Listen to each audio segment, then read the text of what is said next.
O partido nazista tinha o nome de Partido dos Trabalhadores, né? Partido Nacional Socialista dos Trabalhadores Alemães. O Hitler era socialista, declarado. E engraçado que é uma coisa que ninguém fala isso também, né?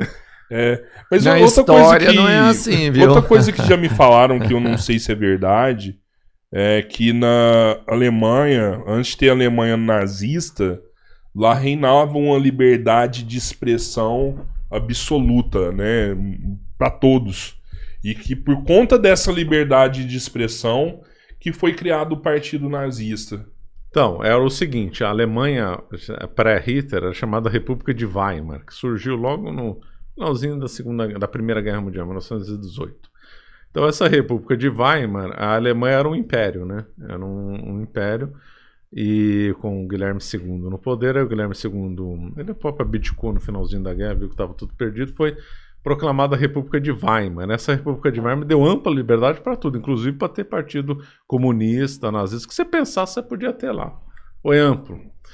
Então tinha ampla liberdade nas artes, para tudo. Não havia 100% liberdade. 100% livre.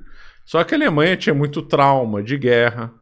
A Alemanha tem um pensamento muito nacionalista e o Hitler se apropriou de vários elementos alemães, como nacionalismo, acusando a Alemanha de ter sido perseguida na Primeira Guerra, entre outras coisas. E aí, então, conseguiu ter esse partido com ideias totalmente desvairadas, porque era livre ter esse partido. Esse partido era vinculado a uma sociedade secreta, fundada antes do Hitler, né? Chamada Thule, com umas ideias completamente... Caramba. Se eu falar dessa ideia, você fala que eu enlouqueci.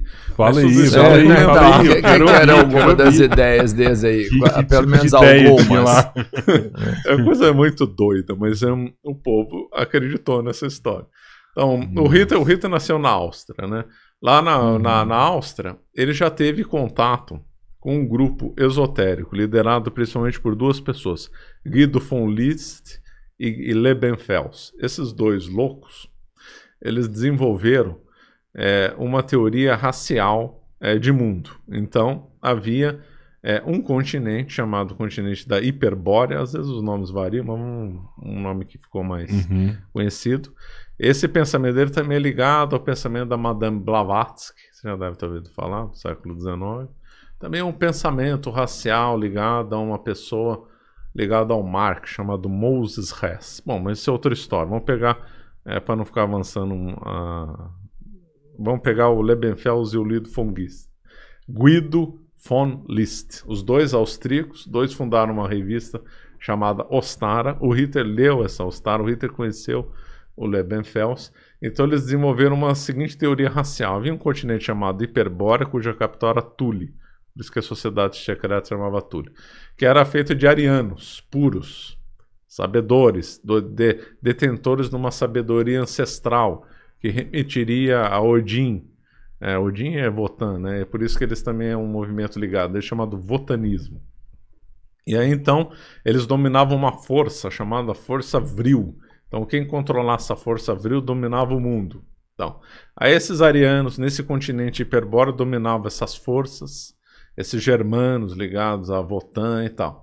Aí o que aconteceu? Houve um cataclisma, esses arianos puros tiveram que migrar para o sul, a Hiperbórea, onde ficaria, a grosso modo, a Groenlândia. Migraram para o sul e se misturaram com raças que, na visão do Liebenfels e do Guido von List, eram impuras. O judeu seria o primeiro que eles já criticaram. Então, Liebenfels já defendeu na Áustria o extermínio dos judeus. Caramba. E também o Liebenfels também tinha ódio ao catolicismo, porque o catolicismo tinha uma visão antipagã, e o wotanismo, obviamente, é pagão.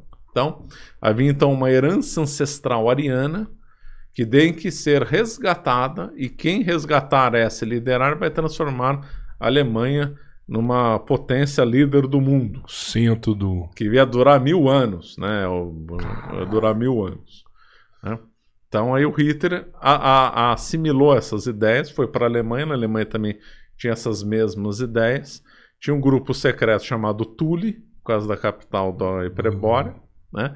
Depois se formou um outro grupo secreto chamado Vril, em homenagem àquela força vril, e havia experiências subterrâneas que os nazistas faziam para ter contato com esse vril. Os principais pessoas ligadas ao Hitler eram da Thule e acreditavam nisso. O Rudolf Hess, o Himmler, o Rosenberg. O Rosenberg, que era o ideólogo nazista, ele era da Thule, ele acreditava nesse pensamento esotérico. A suástica foi escolhida tendo em vista como um talismã, né? Como um talismã. Então, esse pensamento esotérico se tornou muito popular na Alemanha, porque era um pensamento racial, era um pensamento nacionalista que apontava um culpado, judeus. E a solução dos problemas está em acabar com E esse ele. pensamento era socialista também. Eles acreditavam num socialismo tribal ariano-germânico. Como o Hitler assim? fazia, então, nós somos a raça superior de todos os outros, então nós temos o direito de escravizar todo mundo que não é ariano e germânico, porém, entre os germânicos tem que reinar a igualdade completa.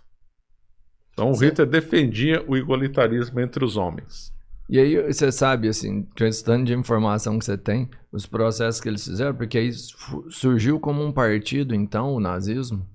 Então, a essa Thule criou um partido. Criou um partido e aí chamado Partido Nacional Socialista dos Trabalhadores Alemães.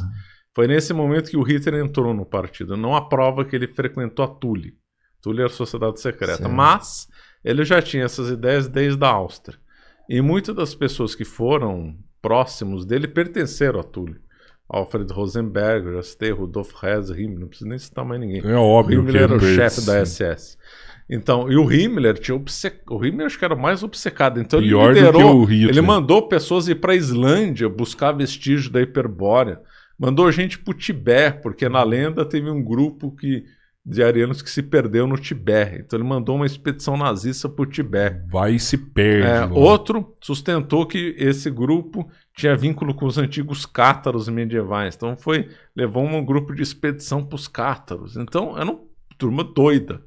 Mas que, infelizmente, naquele ambiente de confusão, na Alemanha isso pegou. Aí ele virou um partido e ele ganha Virou realmente. um partido. E ele ganha realmente. E ele é eleito minoritariamente, porque lá era um parlamentarismo. Era uma república, o presidente na época do Hitler era o Hindenburg.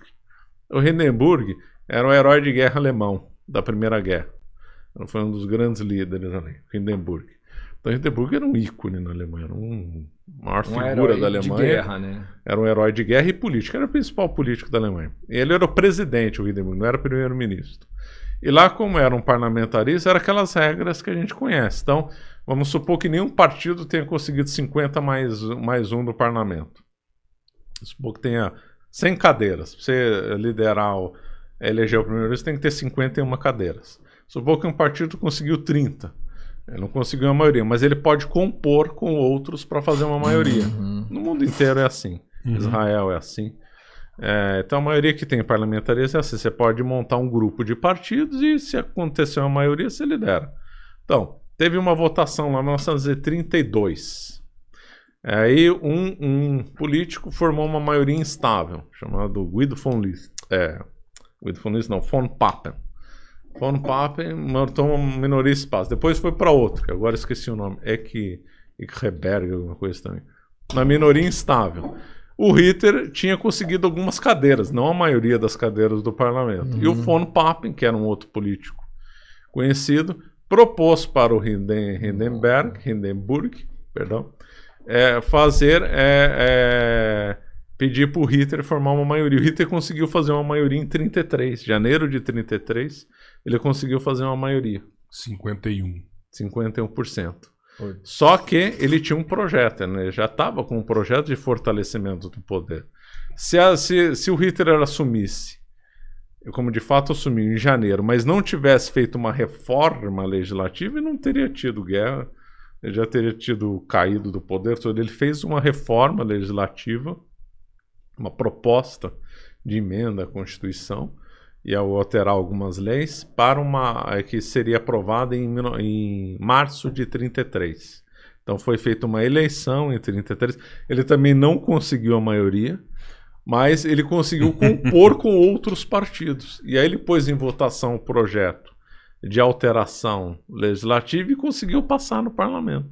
Mas os nazistas nunca foram maioria até 33. 33 foi a última eleição livre. Porque aí então passou o título de primeiro-ministro alemão, é chanceler, né? Não é primeiro-ministro. E aí ele então passou, ele foi eleito chanceler, só que um chanceler com poderes especiais.